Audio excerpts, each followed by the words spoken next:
Olá, amigos, amigas, boa noite, boa tarde, bom dia, quem assistir em outros horários. Espero que esteja tudo bem com vocês.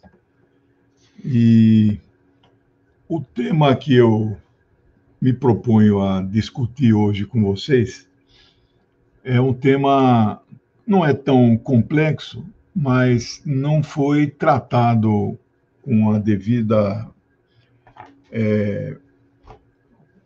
com a devida intensidade que deveria ter sido, porque houve diferenças de opiniões no nosso campo, vamos usar o termo progressista, né?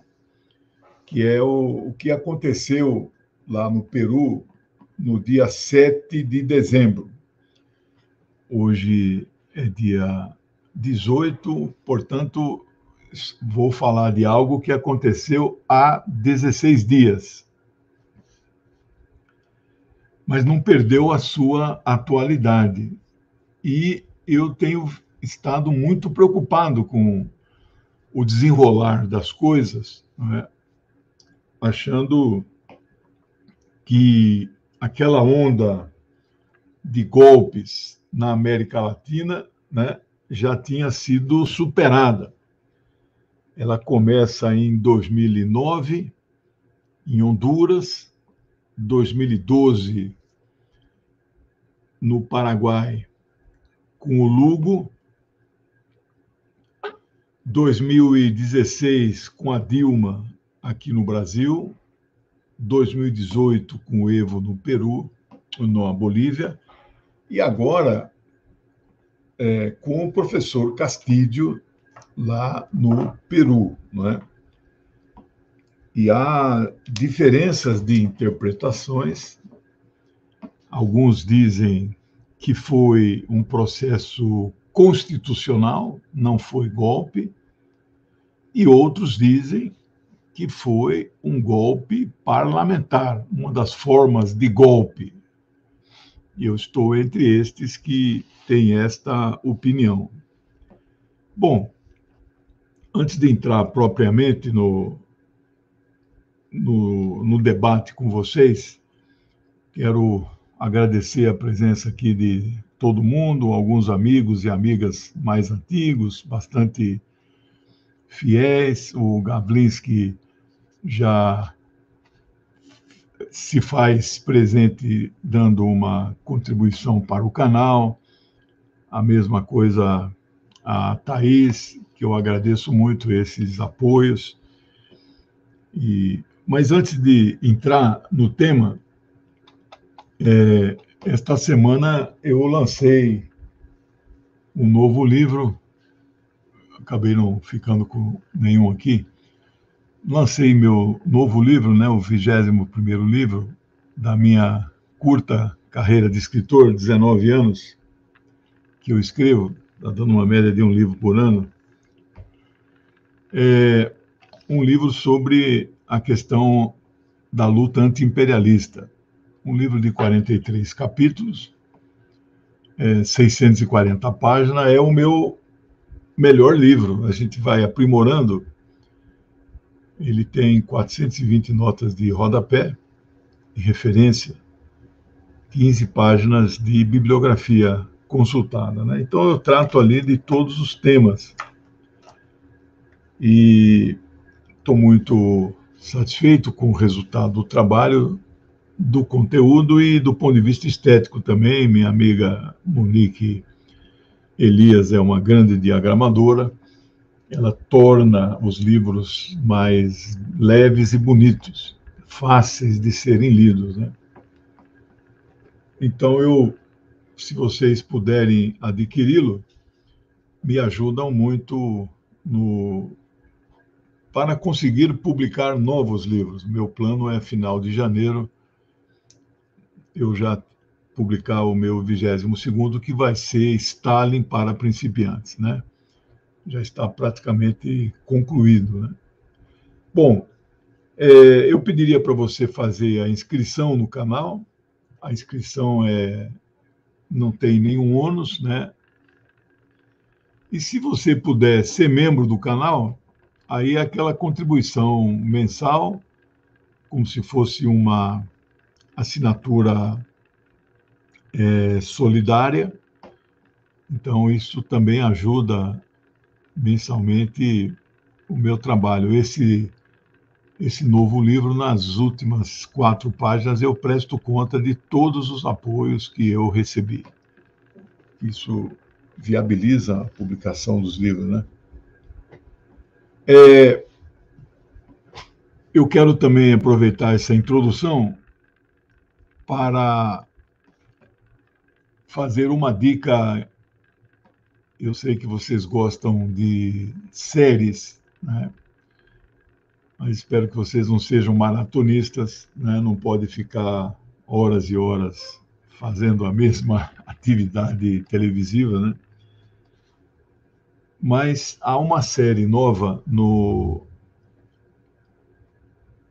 Prime Video, que é da Amazon, né? Que é do homem mais rico do mundo, acho que ainda é o mais rico, né? O Jeff Bezos, né?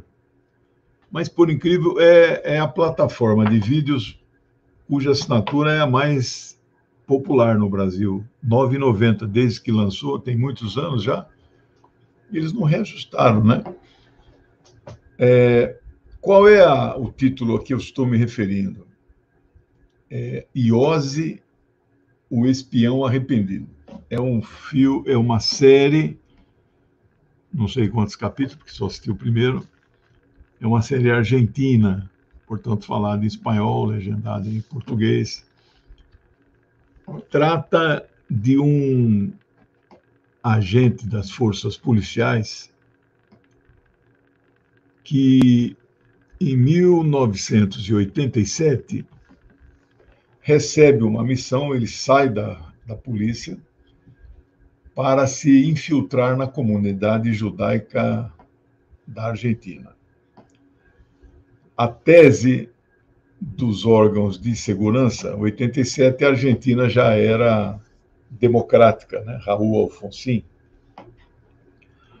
A tese dos caras é que o movimento sionista internacional iria anexar a Patagônia a Israel. E nunca houve nenhum fundamento disso em tudo que eu li e estudei sobre sionismo.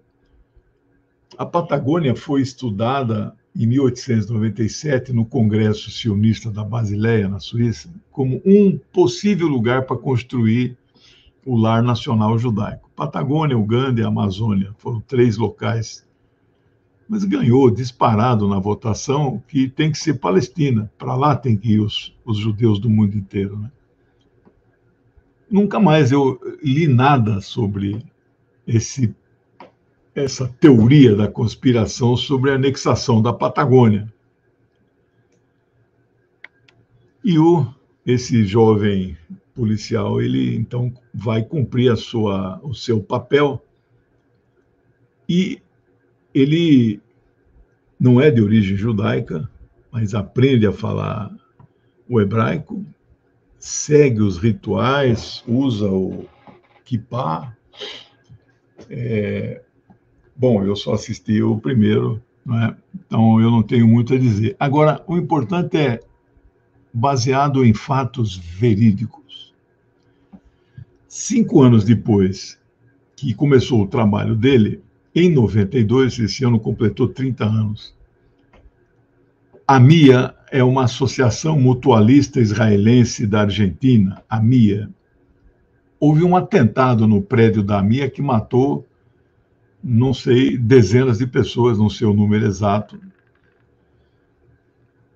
Israel colocou o dedo, apontou para o Hezbollah, que tinha ligações com o governo dos Kirchner, na época.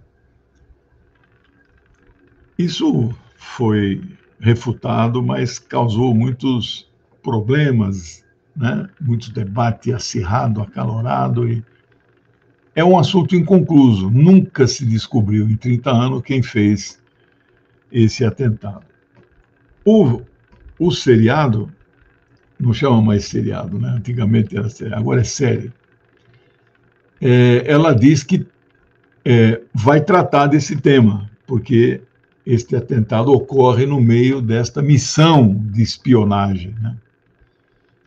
Então fica a dica para quem gosta de assuntos, né? Sionismo é um assunto que está na ordem do dia. Eu estudo isso há 40 anos. É uma boa série. Eu assisti só o primeiro episódio, mas são bons atores, né? Fica a dica aí, a recomendação, né? Não sou crítico de cinema, mas a gente sabe de tudo um pouco, né? Bom, amigos, amigas, eu estou estupefato com certas análises de parcelas da esquerda, eu não saberia dizer o tamanho disso, sobre o que aconteceu no Peru no dia 7 de dezembro. Vocês sabem, professor Castillos, né? Juan Castillos Terrones, lá o nome da mãe é mais importante que o do pai. Então, Terrones é o pai, Castillo é a mãe. Um professor de escola primária, vocês sabem a que eu estou me referindo, é uma nomenclatura muito antiga, mas é primeira a quarta série do atual ensino fundamental. Antigamente chamava escola primária. Um professor do interior do Peru profundo, hoje com 53 anos, ele ingressou no magistério em 1995, na cidade de Punia, que é uma região do interior da província de Chotas. Peru profundo, é o Brasil profundo, lá nos grotões, né?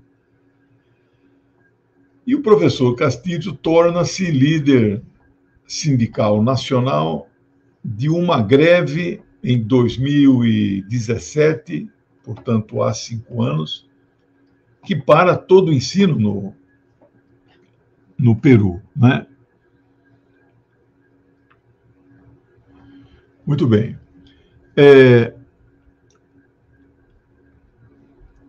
Ele se filia a um partido político que diz ser marxista-leninista. Não estou aqui duvidando. Ele se proclama um marxista-leninista, chamado Partido Marxista-Leninista Peru Livre. Eles também se dizem mariateguista. José Mariátegui é um grande intelectual marxista-leninista peruano, lá da década de 20, século passado, e então ele cria uma espécie de corrente de pensamento chamado mariateguista, ou mariateguismo, né? E esse partido é um partido desta linha. Olha, partidos que se dizem marxistas-leninistas, eu pertenço a um aqui no Brasil, e conheço muitos no mundo inteiro, são partidos revolucionários, né? São partidos que não abdicaram do nome comunista, Partido Comunista, não abriram mão. Lá no Peru, eles não usam, lá é Partido Marxista-Leninista Mariateguista. Eu não sei se tem exatamente o comunismo no nome, comunista no nome, né? Então, esse sindicalista, professor Castillo, ele afilia-se a uma organização que se proclama marxista-leninista, socialista, revolucionária.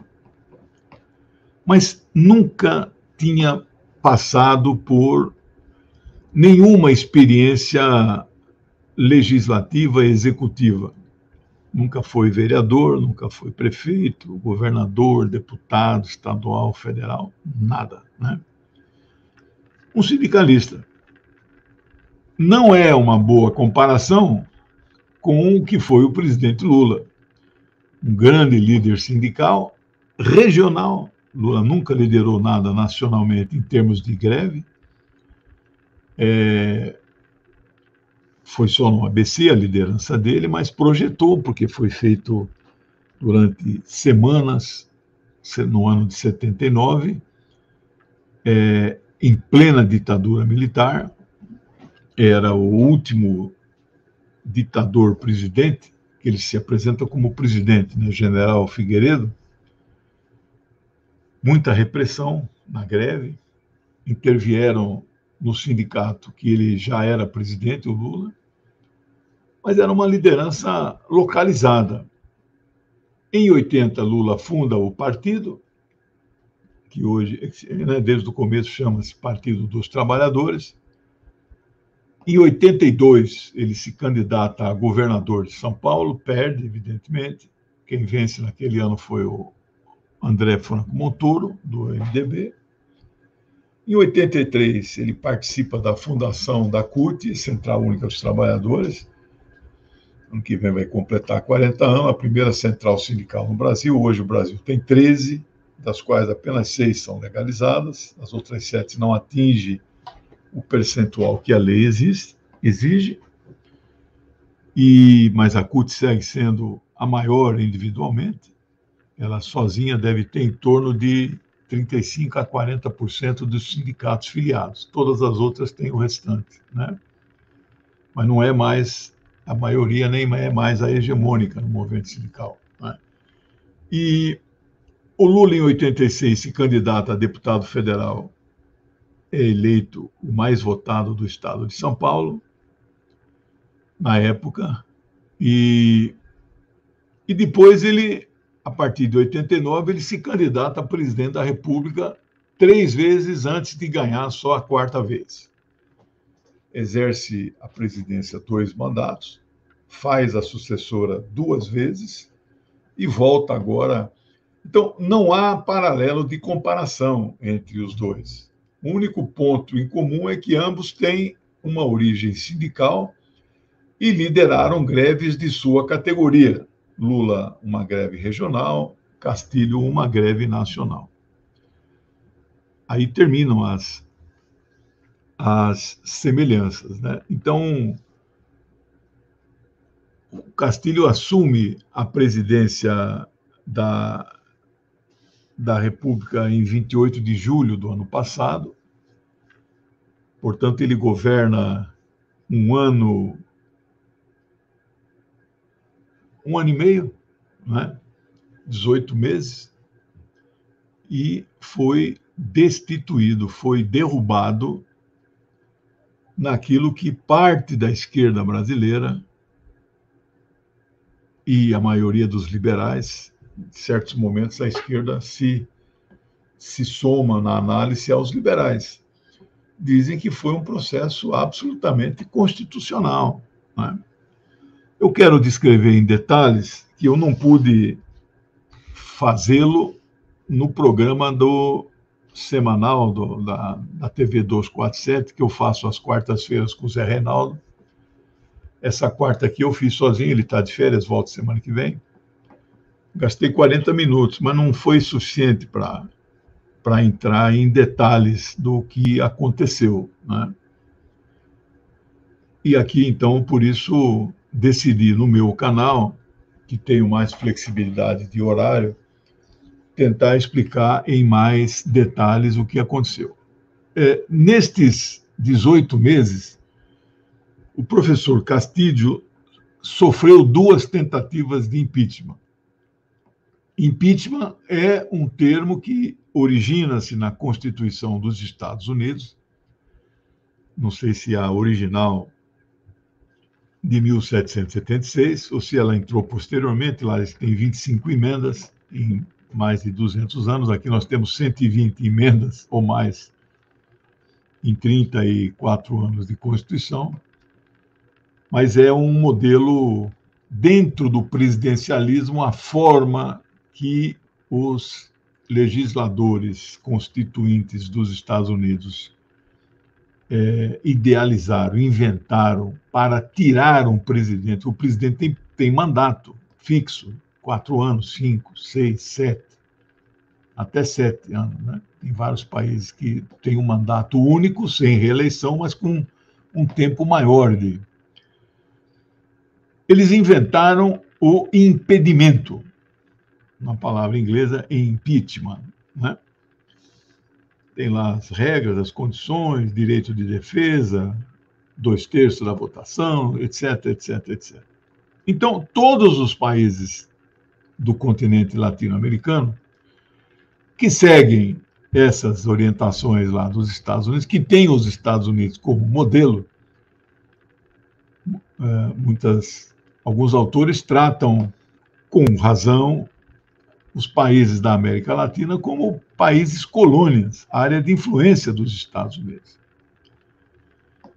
Então, a nossa Constituição, e de todos os países da América Latina que são presidencialistas, todos têm o impedimento, ou seja, o parlamento interrompe, só o parlamento, nunca o povo, interrompe o mandato presidencial, dando posse ao vice, né? E não conheço um caso de impedimento que eles derrubaram os dois juntos, né? No Brasil teve o impedimento do Collor, mas o Itamar assumiu. Teve o impedimento da Dilma, mas o Temer assumiu, né? O Peru é um caso pouco diferente. Eu não li a Constituição peruana, lia de Cuba, lia da Venezuela, lia do Brasil, mas outros países eu conheço só alguns aspectos, né?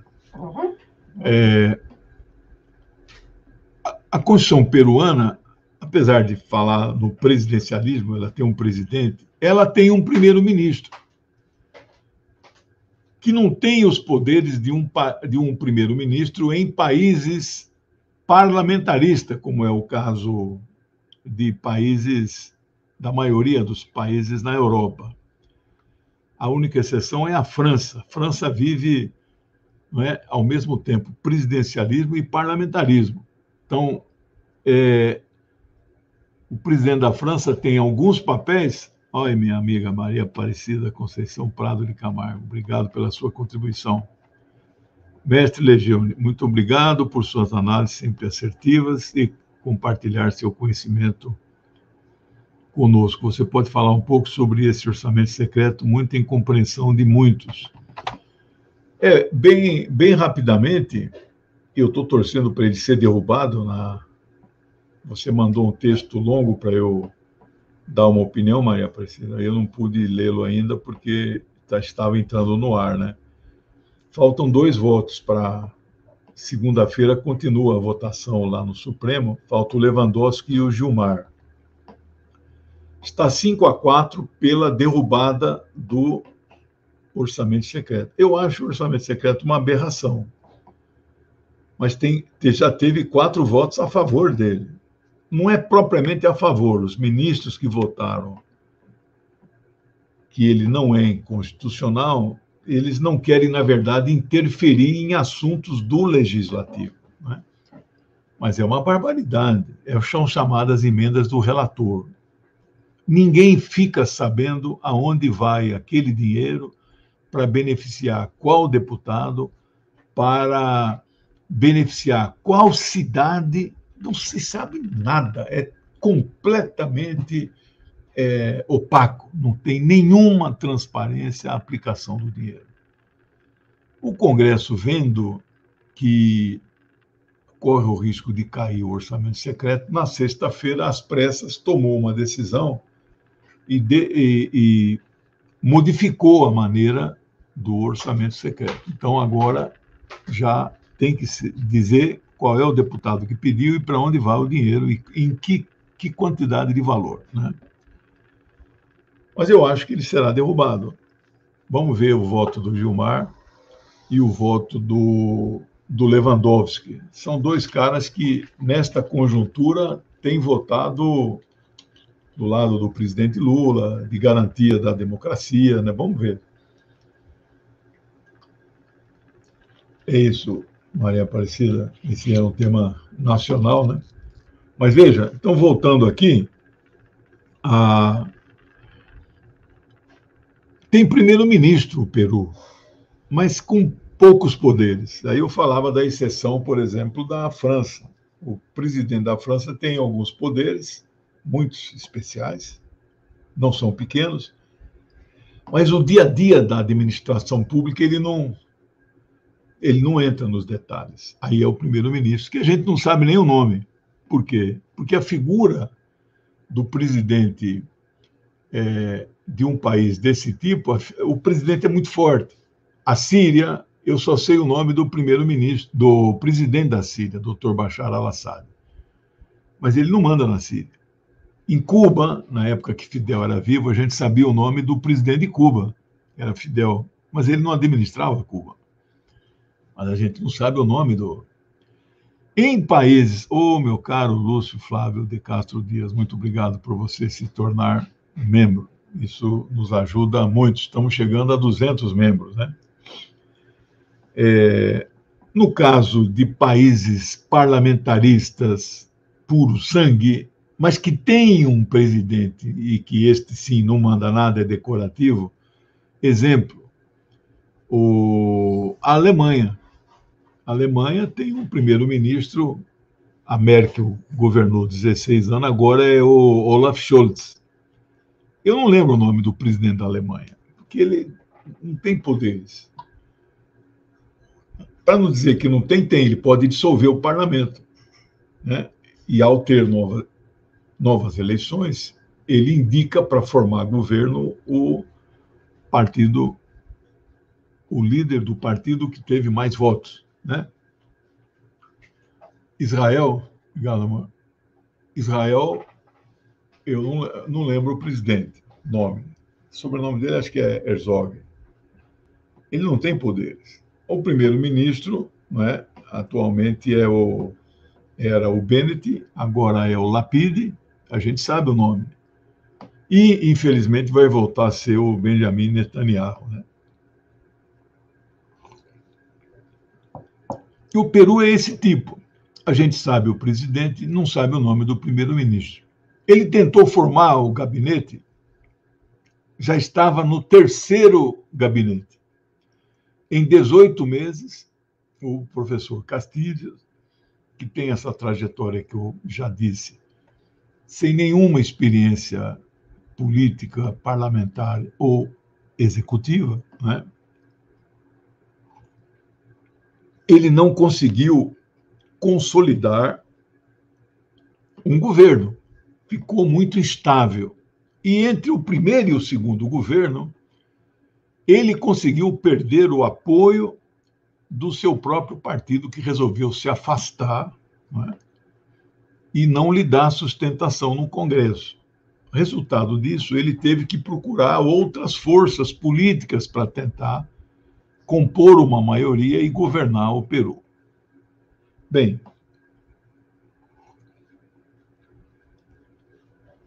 o absurdo de algumas análises que eu vi desde o dia 7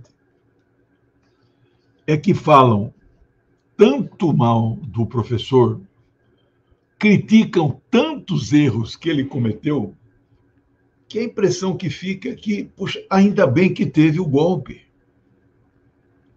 Porque o cara errou demais, não é? É incompetente. Resultado, a vítima do golpe é a culpada. Sabe aquela mulher que é estrupada? Aí o pessoal, os machistas, canalhas, né? Pô, mas você estava com um vestido muito provocante. Não pode. Você provocou. Ela é a vítima, né? E ela é a culpada. Eu estou estarrecido com esta análise. Vou ainda entrar em alguns detalhes, mas veja se a minha memória já de um homem velhinho, não tão velhinho, não me falhar, preste atenção nestas datas. 3 de janeiro de 2020. Por ordem do Donald Trump, o major-general Qassem Soleimani, iraniano, chegando na cidade de Bagdá, o carro da sua comitiva foi atingido por um míssil e ele foi assassinado. que fez parte da esquerda brasileira e mundial não prestou solidariedade ao povo e ao governo do Irã. Não somou as dores do luto de um povo e de um governo cujo líder havia sido assassinado pelo chefe do imperialismo. O que fez essa esquerda? Atacou o governo do Irã. Governo feudal, governo absolutista, governo que oprime mulheres. Não dá. Nós tivemos outra posição. Dia 15 de agosto de 21,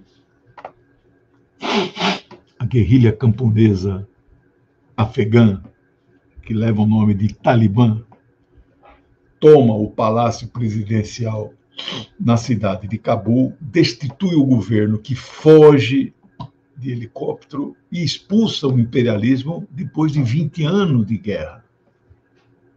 Guerra contra o povo afegão. O que fez a esquerda sapatênis do Leblon? O que eles disseram? Ai, coitada das mulheres afegãs. Agora elas serão oprimidas. Como quem diz, nos 20 anos da ocupação militar do imperialismo, aí é que era bom, né? Quando elas eram estrupadas pelas forças militares estadunidenses. Então, essa esquerda, parte da esquerda, se soma ao imperialismo e ataca uma guerrilha camponesa anti-imperialista. Mas desde quando nós temos que apoiar só quem é de esquerda ou revolucionário? Stalin, em uma das suas passagens do tema que ele mais dominava, a questão nacional, Stalin, aliás, eu falei que estou terminando o livro, já terminei o livro de Stalin, né? Eu trato desse assunto. Em 1850, ele dizia assim, o emir do Afeganistão, Rivadavia, muito obrigado pela sua generosa contribuição.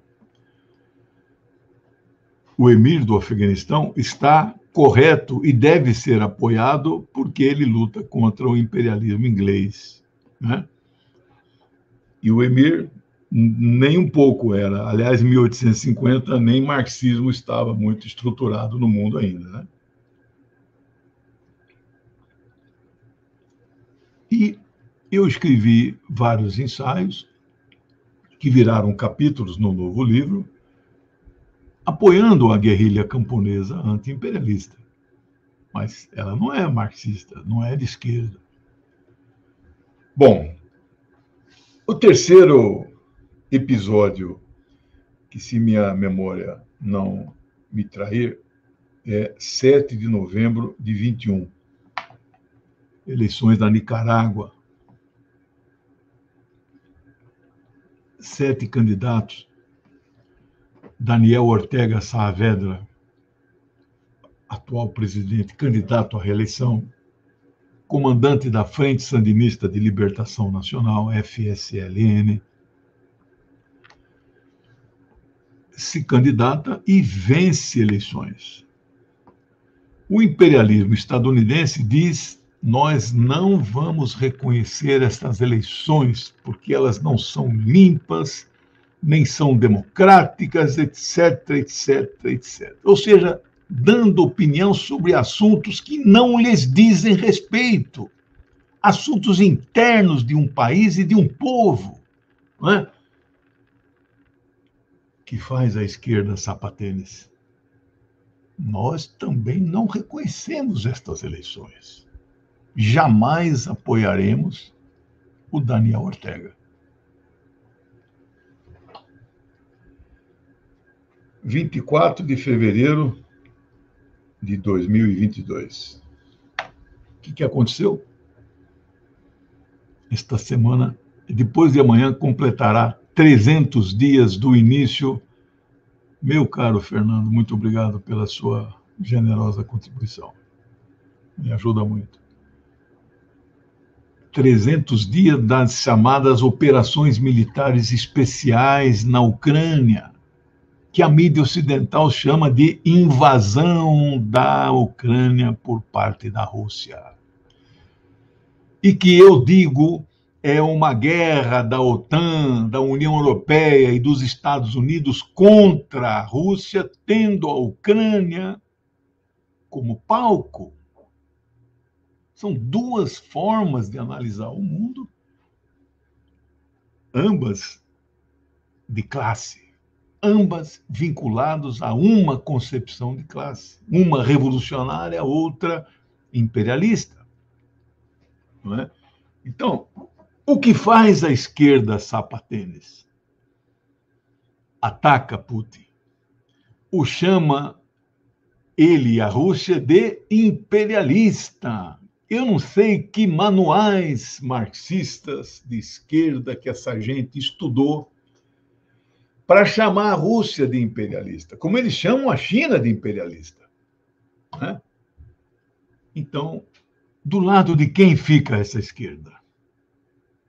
Dos Estados Unidos, da OTAN, da União Europeia. Claro que eles não falam isso abertamente. Não, estamos com a Ucrânia, com o povo da Ucrânia, coitadinho daquele povo onde mais floresce o nazismo na Europa. Coitado do Zelensky, ele é um cara legal, é sionista, mas não tem problema, ele é um democrata. Campanha, a peça publicitária dele de campanha mais famosa, você pode achar aí no YouTube, é quando ele entra no parlamento, ele pega duas metralhadoras da cintura aí de um guarda e metralha os deputados e mata todos os parlamentares. Esse é o democrata Zelensky, que essa gente adora. E agora, 7 de dezembro de 22. Então, minha memória até que não está, né? Golpe no Peru, golpe parlamentar, e o que faz essa esquerda sapatênis? Fica ao lado dos golpistas. Desculpe, não é? E nesse ponto, nosso querido presidente Lula errou. Eu me faço aqui o direito de criticá-lo, porque ele apoiou o processo, saudou a vice-presidente. Nossa, a presidente Dilma viveu exatamente isso, um golpe parlamentar a partir do impedimento.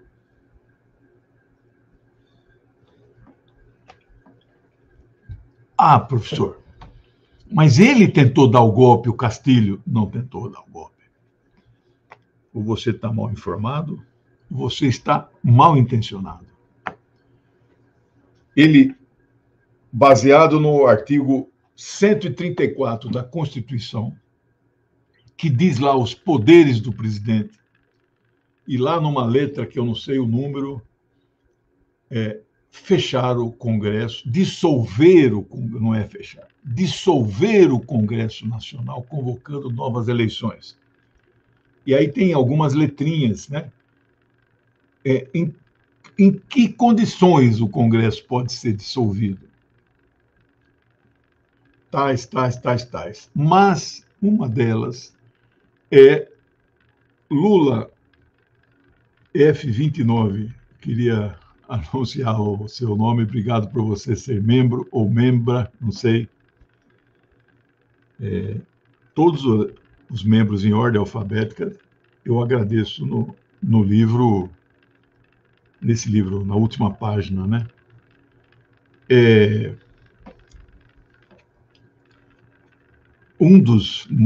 Das justificativas da dissolução do Congresso é o Congresso ter tentado destituir o presidente por impedimento por 2 vezes seguido e não ter conseguido. Ou seja, mesmo não tendo conseguido, o presidente pode ou não pode dissolver. Ele optou em não dissolver, porque a segunda tentativa de impedimento tinha sido alguns meses atrás. Mas no dia 7 de dezembro, estava marcado o terceiro votação do impedimento. Né? Aí ele bateu na mesa e falou assim: não dá mais. Eu vou invocar o artigo 134, a linha tal, letra tal, né? E dissolvo este Congresso Nacional, convoco novas eleições para 40 dias, absolutamente dentro do texto constitucional. O Congresso não reconheceu a decisão do presidente Castilho. É claro, muito conveniente. E o que fez? Decidiu levar adiante o processo de impedimento, que já estava pautado, e lá é rito sumaríssimo, igual foi no Peru. No Brasil não é rito sumaríssimo, né? Abre comissão, aí tem a admissibilidade na Câmara, né? Aí depois vai para o Senado, afasta por não sei quanto tempo, depois volta. Vocês se acompanharam em 2016, né? Ela foi afastada em maio, final de agosto ela foi definitivamente cassada. Enquanto ela foi afastada, ela não perdeu, continuou morando, inclusive, no Palácio do Alvorada, né? E o Congresso peruano, dominado pela direita, não aceitou, continuou o processo de votação, parece que foi 110-6, portanto, ele já não tinha mais quase nenhum apoio.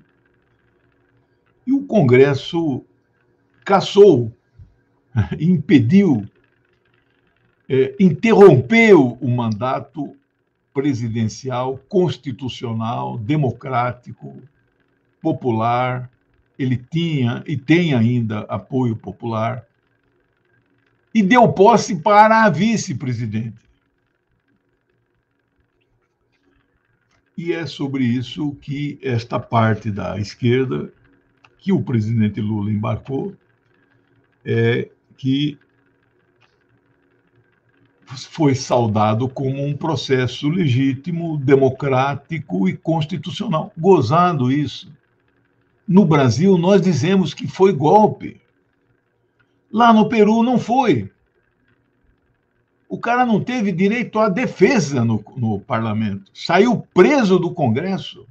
Mas preso por quê? Que processo estava em andamento, cuja rito sumário, qual o juiz que deu a voz de prisão para ele? Está preso.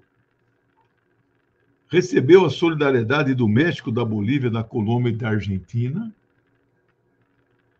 E a nova governante, a senhora, eu nem sei o nome, né?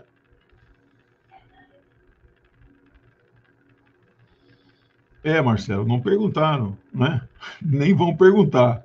E você viu lá como é que tá, o que está acontecendo lá.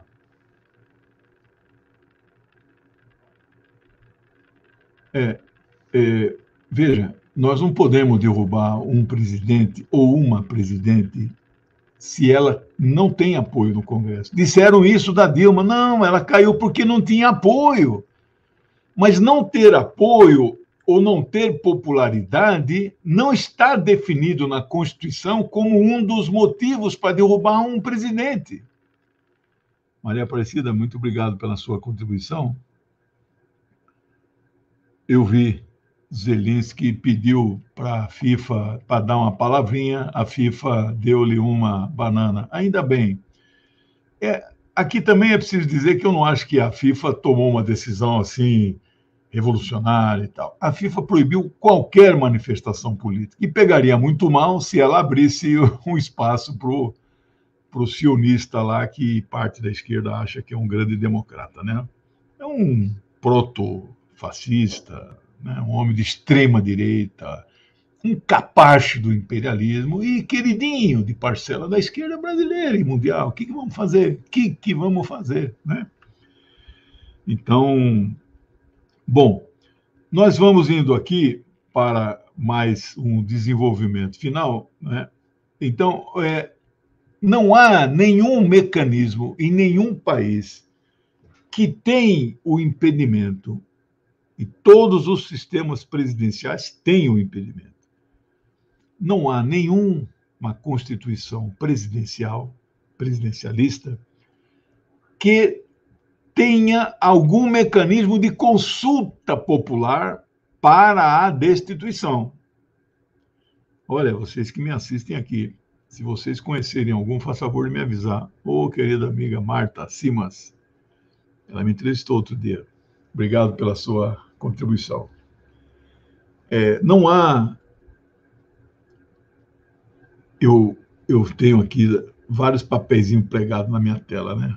Uma delas é a Lei 9.709, de 1978. Desculpe, 1998. Ela regulamenta o dispositivo da Constituição de 1988, portanto, é uma lei que foi publicada 10 anos depois que a Constituição já estava vigendo, né? Ela regulamenta plebiscito e referendo, que é um dispositivo muito importante que nós não usamos, nem os nossos governos populares nós utilizamos esta maravilha de consulta ao povo. Mas e nessa lei, diz lá em quais as condições que podem ser aplicadas a um e outro e quem é que convoca. É detalhes, né? Detalhes não, é detalhamento do dispositivo constitucional. Não está nesse detalhamento você fazer um plebiscito, quer que saia o presidente ou não, sim ou não. Não tem esse tipo de consulta. Só o parlamento pode tomar a decisão do afastamento. Ou seja, eles levam às últimas consequências a chamada democracia representativa liberal burguesa entre você, povo, e a decisão final. Eles colocam um representante no meio. Então, por isso que é a democracia representativa. Você indica o seu representante, que não lhe representa, que você não tem o menor controle do trabalho do parlamentar que você votou em 2018 e que você votou em 2022, que vai tomar posse agora, dia 1º de fevereiro. Ninguém sabe o que esses caras fazem. Esses e essas caras, não sei o percentual de mulheres que foram eleitas, dificilmente chegará a 50 mulheres, que seria 10% da Câmara. Duvido que tenha chegado, né? Diferente do Irã, por exemplo, que eles dizem que o Irã oprime as mulheres, mas lá elas são mais de 30%. São maioria entre as doutoras, maioria entre as pesquisadoras e professoras universitárias. Não, mas elas são oprimidas, viu, professor? Né? Então, é um paradoxo que você vive. Eles dizem que as pseudo-constituições democráticas representativas não representam nada. O povo é um mero detalhe. Na calada da noite, por 4 anos, o que essa gente faz em nosso nome não é publicável em nenhum livro, né? Então, não há mecanismos de consulta. No livro de Stalin, que eu praticamente terminei, há um capítulo da Constituição Soviética de 1936. A segunda, a primeira é de 22, quando Lenin ainda era vivo. E a terceira e última foi de 1954, depois que Stalin morreu. Mas a de 36, que eu estudei mais, porque eu destrincho nesse capítulo, tem lá mecanismo de você destituir todos os eleitos, seja executivo ou seja legislativo. Está lá. A Constituição Bolivariana da Venezuela tem lá o chamado mandato revogatório. Você põe em pauta lá, vota e você destitui o parlamentar que está cometendo equívocos, está se vendendo, né? A nossa não tem isso. Então, tem só o impedimento presidencial. Caçar deputado pelo povo não existe, só o parlamento caça um deputado, né? Bom, Obrigado, querida Érica. Eu recebi aqui hoje um documento de um amigo chamado Henrique Tinoco, né, de Salvador. Então, estou dando crédito a ele em função de alguns pontos que eu vou comentar que eu estou de acordo, né?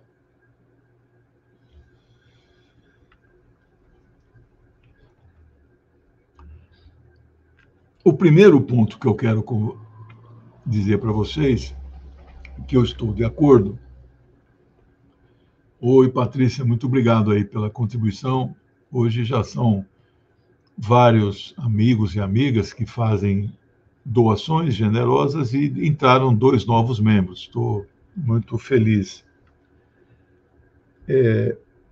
Então, vou falar só os pontos que eu estou de acordo, né? O Peru vive um modelo neoliberal, mas não é só o Peru que vive o modelo neoliberal, o Brasil vive.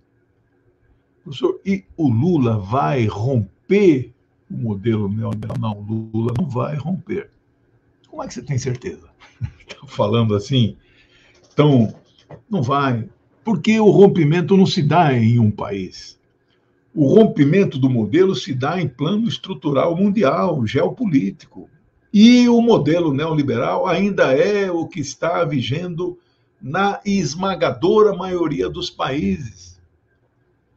Com pouquíssimas exceções, Cuba, Vietnã, Laos, Camboja, China e Coreia Popular, né? 7 países. Um outro país aqui ali, Venezuela, né? Que não está entre os 7 países socialistas, mas a Venezuela tem, né? Não dá para dizer que lá é neoliberal, né? Mas este modelo é o neoliberal, que começou no mundo em maio de 79, quando a tal dama de ferro, Margaret Thatcher, assume como primeira-ministra da Inglaterra. E 10 anos depois, em 1989, o ano da eleição presidencial no Brasil, em 89, um seminário internacional feito, mais de 700 participantes. O Brasil esteve lá com Pedro Malan e mais uma equipe, uma comitiva. Eles chegaram à conclusão que o neoliberalismo veio, tomou conta e se implantou no mundo inteiro. No mundo inteiro, com essas exceções que eu falei, né? E de lá para cá, não temos elementos para afirmar que ele está ferido de morte. Ferido, eu acho que dá para afirmar que ele está, não é? Mas não é ainda de morte. Eu acho que ele tem força, ele ainda está vivo, não é? E não acho que o presidente Lula vá romper com este modelo. Qual é a essência deste modelo? O pagamento religioso dos juros dos títulos da dívida pública de um país. O Brasil paga de juros ao ano R$1 trilhão de um orçamento de 4 trilhões. Ou seja, 1/4 de tudo que o governo federal arrecada vai para pagar juros para 15 mil famílias mais ricas que detêm 80% dos títulos da dívida pública brasileira. Isso você não vai romper. Não há força política na sociedade brasileira e mundial que faça romper isso. Veja, a Rússia não está entre aqueles 7 países também. Mas, igual a Venezuela, não dá para dizer que a Rússia também é um país totalmente dominado pelo neoliberalismo, apesar de ser um país capitalista. Mesma coisa o Irã, não é? Que está sob ataque da chamada guerra híbrida. Eles querem derrubar o governo do Irã. Até o momento, eu não tenho nenhum elemento para dizer que eles conseguirão. Hoje, todas as informações que eu tenho é que eles não vão conseguir desestabilizar o governo, porque eles têm um apoio muito grande. Mas, né, em política, tudo pode acontecer, né? No mesmo Irã, em 1953, um grande governo popular do Mossadegh, tinha apoio assim de 70%. Uma semana depois, a CIA fez o movimento, infiltrou gente, comprou sindicato, e uma semana depois o povo se voltou contra o cara e ele foi derrubado. Então, hoje, os elementos que eu tenho, eu falo com companheiros iranianos, né, diretamente lá, todos os dias, não acho que eles conseguirão. Mas é forte isso. A China está sob ataque híbrido, de guerra híbrida. Mas não vão conseguir também, né? Então, é um cenário, a correlação de forças não nos é favorável. Apesar de eu estar entre os autores, e é um dos principais capítulos do meu livro, né?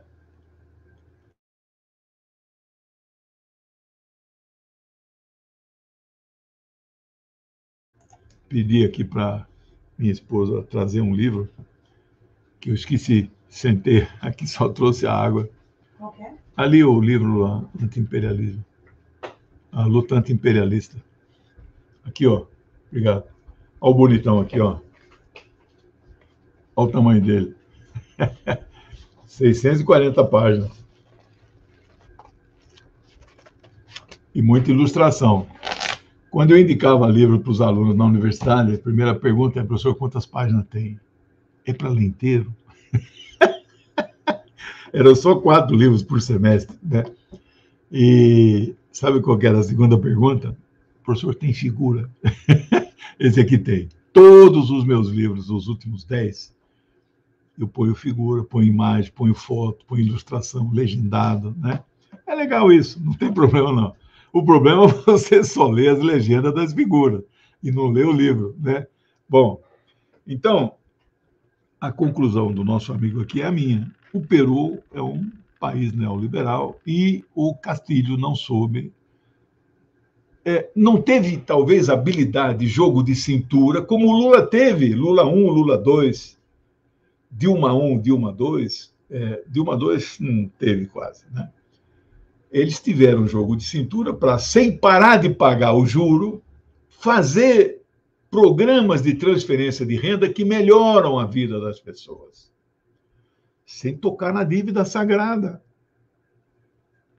Então, o Peru aconteceu exatamente isso, né?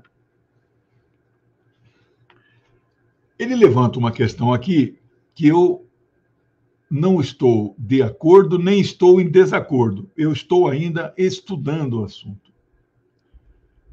Ele afirma que o governo Biden tem o dedo do governo Biden na derrubada.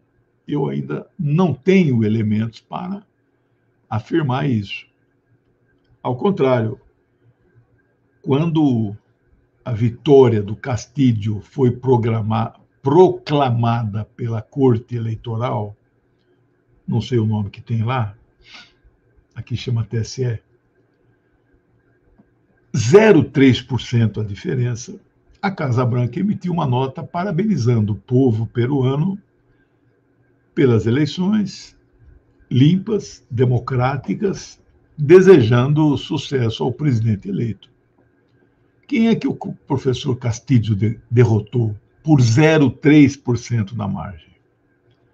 Keiko Fujimori, uma protofascista, filho do Alberto, que está preso por corrupção, o pior governo do Peru. Ela quase ganha, quase ganha. Olha como a sociedade está dividida, né? Aqui no Brasil, né? Então, eu não tenho certeza se... Porque se o governo Biden apoiou a derrubada do professor, que não metia medo nenhum no capitalismo, que não era anti-imperialista, Lula é muito mais, né? Se isso for verdade, nós temos que acender a luz, não é nem amarela, a luz vermelha. Já estamos, então... Esta onda, os Estados Unidos vão iniciar uma nova onda de derrubada, e o presidente Lula que se cuide, não é? Então, vamos ter que estudar melhor isso. Bom, Ele faz críticas aqui ao que ele chama de desgoverno do professor Castilho. Eu acho que ocorreram erros, mas neste momento, apontar estes erros é fazer um ajuste de contas contra alguém que foi golpeado e já não consegue mais sequer se defender contra o golpe. E vou estar eu lá, então, cobrando, esse errou aqui, errou ali, errou acolá, né? Então, pode estar com toda a razão isso aqui, né? Mas, neste momento, você não fazer a defesa do que é mais importante, a defesa da garantia democrática da Constituição e da volta do professor Castilho à presidência, como nós fizemos com a Dilma, e não conseguimos, né? E aí eu estou de acordo quando ele diz que o Congresso segue com uma maioria brutal conservadora, que de fato só novas eleições é que poderiam alterar, mas não sei se mesmo com eleições isso alteraria. Está aí o caso do Brasil. Em 2018, 7 partidos de esquerda, não, 7 partidos progressistas, vamos parar de usar o termo esquerda, não que não existe esquerda e direita, existe sim, viu? Porque tem gente da esquerda também que fala que não, isso aí acabou, bobagem, não é mais assim, né? É interessante o que a Érica colocou aqui, né? Bom, quais são os 7? 6 apoiaram o Lula no primeiro turno, e mais o PDT, que apoiou o Lula no segundo turno. São 7. Estes 7 partidos, quais são? PT, PCdoB, PV, PSB, PSOL e Rede. Estes 6 estão com o Lula. E PDT, que apoiou no segundo turno. Estes 7 partidos, em 2018, elegeram 140 deputados. 140 deputados. Em relação à Câmara, significa exatamente 27%, um quarto. E este ano de 2022, que vão tomar posse dia 1º, quanto estes 7 partidos elegeram? 124. 16 a menos. O senhor quer dizer que todo o resto é de direita? Não. Mas é um Congresso muito complicado e muito conservador, não é? Aliás, pode ser conservador, mas você pode ser um democrata. Delfim Neto é um homem conservador, apoiou Lula. Ele é um democrata, pelo menos até que se prove ao contrário, né? Então, não vejo saída para a situação do Peru com este Congresso que está lá, que acabou de dar um golpe parlamentar. Então, é o terceiro, né, desde 2012. Portanto, em 10 anos, 3 golpes parlamentares, né? Paraguai, Brasil e Peru, né?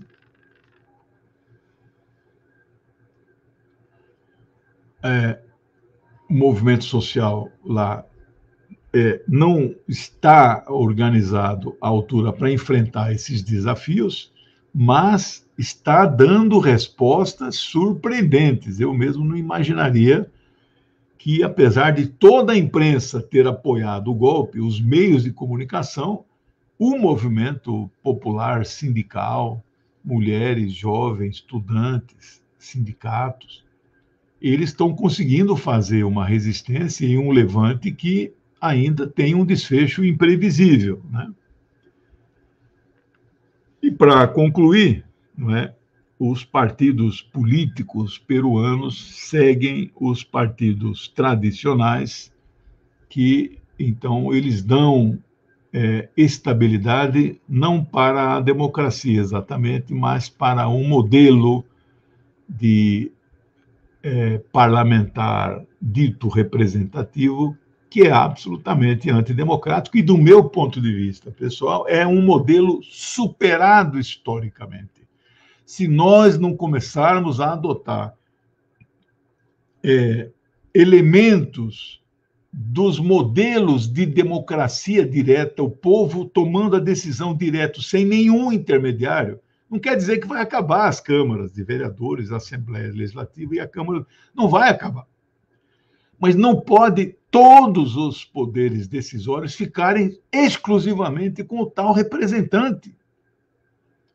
É preciso praticar a democracia direta com estes mecanismos que já estão na Constituição e que nós quase não utilizamos e que eu espero, sinceramente, que o presidente Lula passe a utilizar em larga escala, que é o plebiscito e o referendo. Meus amigos, minhas amigas, e fica aqui, então, a minha conclusão para o nosso tema, né, deste programa semanal.